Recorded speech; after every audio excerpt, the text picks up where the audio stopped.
Hey, what is going on guys? Welcome everyone back to another Call of Duty World War II video. Hopefully you are all enjoying your day. Today is the day that we have received a brand new update for Call of Duty World War II. So this is a new patch, and what they've done within this patch is that they have tuned weapons, they've fixed some exploits, and they've done new multiplayer updates that we're going to be looking at in today's video.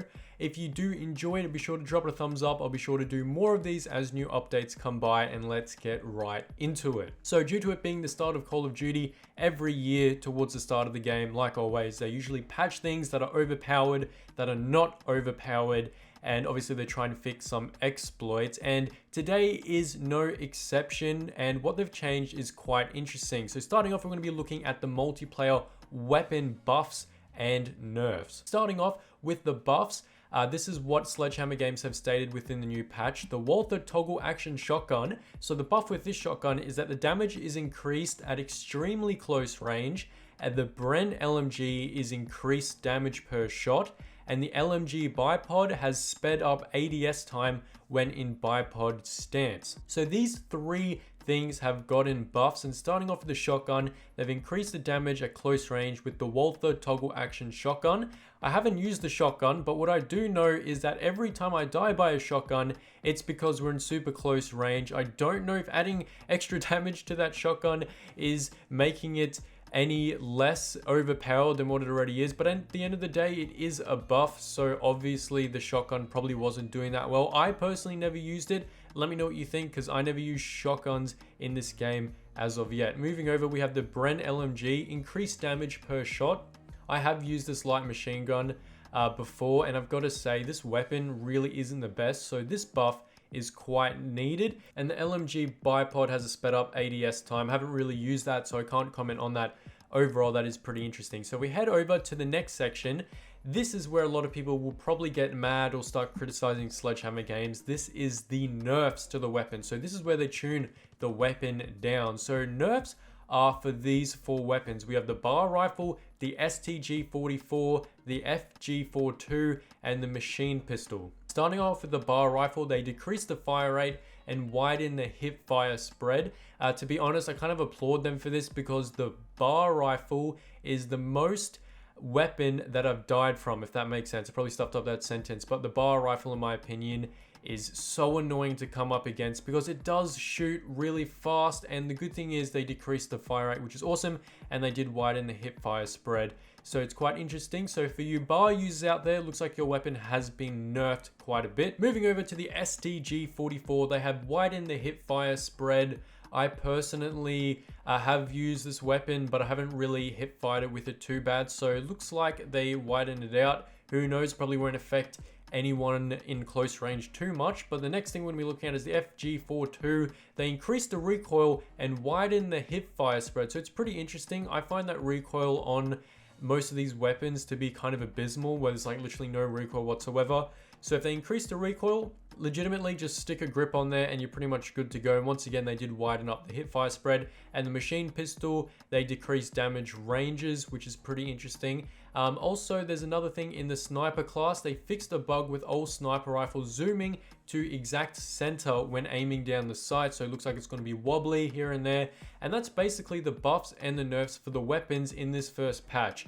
So if you think that there still is a weapon overpowered, let me know what you think it is in the comment section down below, because I bet you within some stage it will get nerfed. So heading over, they have done a Call of Duty World War II Nazi zombie update as well within this patch. If you look at the screen, these are the changes within the Nazi zombies. Number one, it says zombie map exploit fix, clipping into zombie spawn closest using revive mechanic in laboratory, fixed claws pathing, and fixed out of world exploit. So that's pretty interesting. So those are the zombie updates that they've added. The next thing we're going to be looking at is the whole multiplayer update. So these aren't specific weapons that have been updated or anything like that. It's more of the multiplayer menu in the whole multiplayer lobby, and these are going to be the changes as you can see on the screen.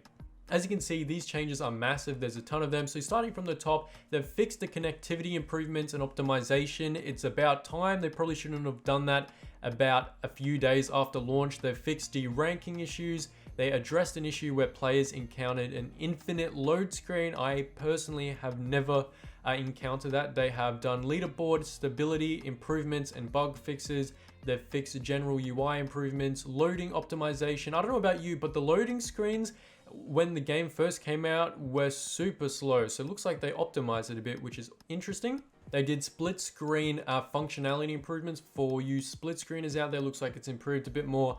They added new unlock inventory stars to indicate when new items are added, which is a nice touch. That should have been in there when the game came out.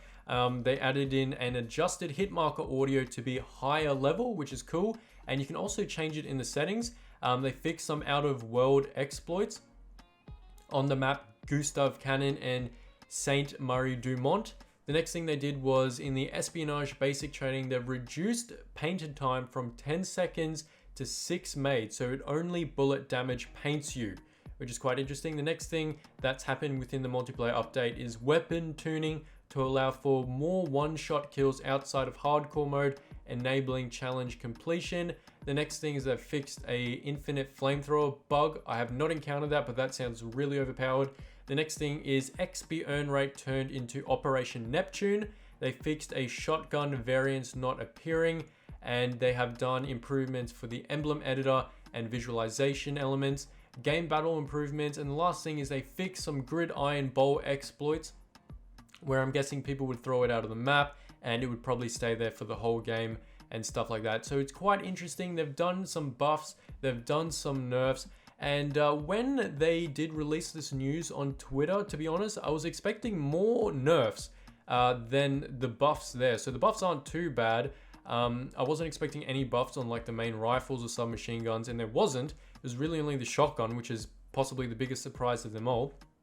Most of the overpowered weapons that people would like to say are overpowered are nerfed a little bit, but they aren't really nerfed to the ground. So let me know what you think, what weapons are overpowered. Personally, I'm using the PPSH right now, and it's melting everyone. The same with the Type 100, which is probably the gameplay you're looking at in the background. That weapon is so good. You melt anyone with it, except at the end of the day, the game is really fast paced that you're just gonna die in 2 seconds anyway. And especially if there's like 3 or 2 people surrounding you, you're pretty much toast, and your weapon isn't going to help you throughout the long run. But overall, that is going to be the video for today. I'll be sure to do more update videos like this when they do release new patch notes. So hopefully you did enjoy. Drop it a thumbs up if you did enjoy, and I'll catch you all later. Globe out.